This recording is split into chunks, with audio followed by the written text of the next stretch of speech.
നമ്മളിപ്പോൾ നിൽക്കുന്നത് തണ്ണീർമുക്കം ബണ്ടിലാണ്. നമ്മുടെ വേമ്പനാട് കായലിന് കുറുകെയാണ് ഈ തണ്ണീർമുക്കം ബണ്ട് നിർമ്മിച്ചിരിക്കുന്നത്. ഈ ബണ്ടിന്റെ ഒരു വശത്ത് ആലപ്പുഴ ജില്ലയിലെ തണ്ണീർമുക്കവും മറുവശത്ത് കോട്ടയം ജില്ലയിലെ വെച്ചൂരുമാണ് സ്ഥിതി ചെയ്യുന്നത്. ഇന്ത്യയിലെ ഏറ്റവും വലിയ മഡ് റെഗുലേറ്റർ ആയിരുന്നു നമ്മുടെ ഈ തണ്ണീർമുക്കം ബണ്ട്. ഈ ബണ്ട് എന്തിനാ നിർമ്മിച്ചതെന്ന് വെച്ചാൽ നമ്മുടെ അപ്പർ കുട്ടനാട്, ലോവർ കുട്ടനാട് പ്രദേശങ്ങളിലൊക്കെ പണ്ട് ഉപ്പുവെള്ളം കയറി കൃഷി നാശമാകുന്ന ഒരു അവസ്ഥയുണ്ടായിരുന്നു. അപ്പോൾ അതിന് പ്രതിവിധിയായിട്ടാണ് നമ്മുടെ തണ്ണീർമുക്കം ബണ്ട് നിർമ്മിച്ചിരിക്കുന്നത്. അപ്പോൾ നമ്മുടെ മെയ് മാസം ആകുമ്പോഴത്തേക്കും ഈ ബണ്ട് തുറക്കുകയും ഡിസംബർ മാസം ആകുമ്പോൾ ബണ്ട് അടയ്ക്കുകയും ചെയ്യും. കാരണം എന്താണെന്ന് വെച്ചാൽ മെയ് മാസം മഴയൊക്കെ വന്ന് നമ്മുടെ കുട്ടനാട് കൃഷിയൊക്കെ നാശമാവില്ലേ വെള്ളം കയറി. അപ്പോൾ ആ വെള്ളം ഒഴുകിക്കളയാനായിട്ട് മെയ് മാസം ഈ ഷട്ടർ തുറന്നു വിടുകയും ഡിസംബർ ആകുമ്പോഴത്തേക്കും ഷട്ടർ അടയ്ക്കുകയും ചെയ്യും. ഈ ബണ്ടിന്റെ ഒരു സൈഡിൽ ഉപ്പുവെള്ളവും മറ്റേ സൈഡിൽ ശുദ്ധജലവുമായിട്ടാണ് നിൽക്കുന്നത്. അതുകൊണ്ട് തന്നെ ഈ തണ്ണീർമുക്കം ബണ്ട് വേമ്പനാട് കായലിനെ രണ്ടായി തിരിക്കുന്നത്. ഒരു വശത്ത് ശുദ്ധജലവും ഒരു വശത്ത് ഉപ്പുവെള്ളം, അങ്ങനെയായിട്ടാണ് ഇരിക്കുന്നത് കേട്ടോ. അപ്പോൾ ഈ ബണ്ടിന്റെ ടോട്ടൽ ആകെ നീളം എന്ന് പറഞ്ഞാൽ 1410 മീറ്റർ ആണ്. അതിൽ ടോട്ടലായിട്ട് ഇവിടെ 90 ഷട്ടറും ഉണ്ട്. ഈ ബണ്ട് നിർമ്മിച്ചേക്കുന്നത് 3 ഘട്ടങ്ങളിലായിട്ടാണ് കേട്ടോ.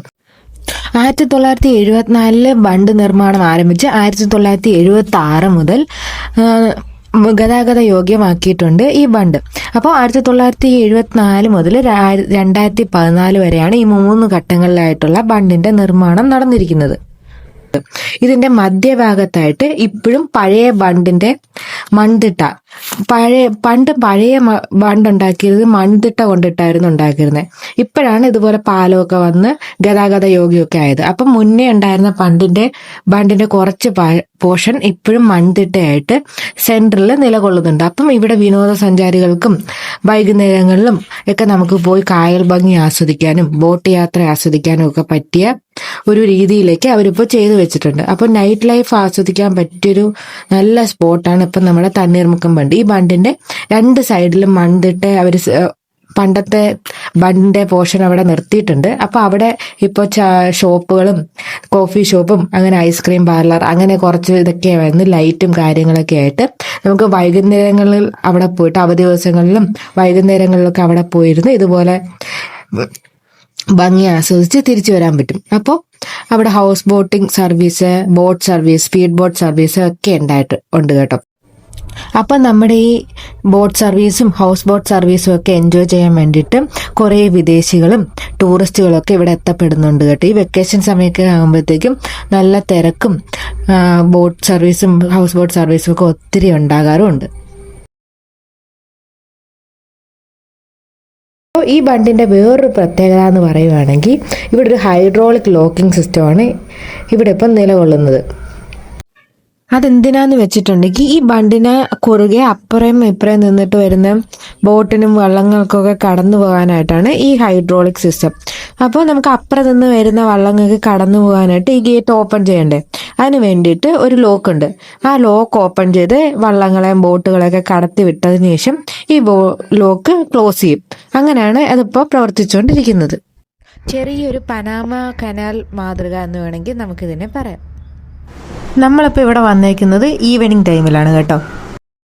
പിന്നെ ഇതുപോലെ ചൂണ്ടയൊക്കെ ആയിട്ട് വരുവാണെങ്കിൽ നമുക്ക് അവിടെ നിന്ന് ഫിഷിംഗ് ഒക്കെ ചെയ്യാം, മീനൊക്കെ പിടിക്കാം. പിന്നെ അല്ലാതെ തന്നെ അവിടെ ആ മൺതിട്ടയുടെ അപ്പുറം 2 സൈഡിലായിട്ട് ചേട്ടന്മാർ മീനൊക്കെ വിൽക്കുന്നുമുണ്ട് ഫ്രഷായിട്ട് കേട്ടോ. നമ്മുടെ തണ്ണീർമുക്കം ഉള്ളതുപോലെ തന്നെ ആലപ്പുഴയ്ക്കും കൊല്ലത്തിനും ഇടയ്ക്ക് ഒരു തോട്ടപ്പള്ളി സ്പിൽവേ ഉണ്ട്. അതും ഇതുപോലെ കുട്ടനാട്ടിലേക്ക് ഉപ്പുവെള്ളം കയറാതെ തടയുന്നൊരു വേറൊരു ബണ്ടാണ് കേട്ടോ. അതാണ് ഈ മാപ്പിൽ മാർക്ക് ചെയ്തേക്കണത്.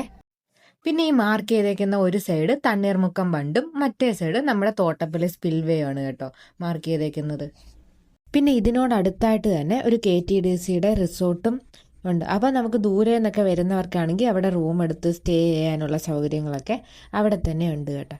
അപ്പം കുമരകം ആ സൈഡിലൊക്കെ പോകാനൊക്കെ വരുന്നവരൊക്കെ ആണെങ്കിൽ നമുക്ക് ഇവിടെ നിന്ന് KTDCയുടെ റിസോർട്ട് എടുത്ത് റൂം ബുക്ക് ചെയ്ത് അവിടെ സ്റ്റേ ചെയ്യുകയോ വിശ്രമിക്കുകയോ ഒക്കെ ചെയ്യാം. അപ്പോൾ ഇത്രയേ ഉള്ളൂ നമ്മുടെ തണ്ണീർമുക്കം ബണ്ട് വിശേഷങ്ങൾ. ഈ വീഡിയോ എല്ലാവർക്കും ഇഷ്ടമായെന്ന് വിചാരിക്കുന്നുണ്ട്.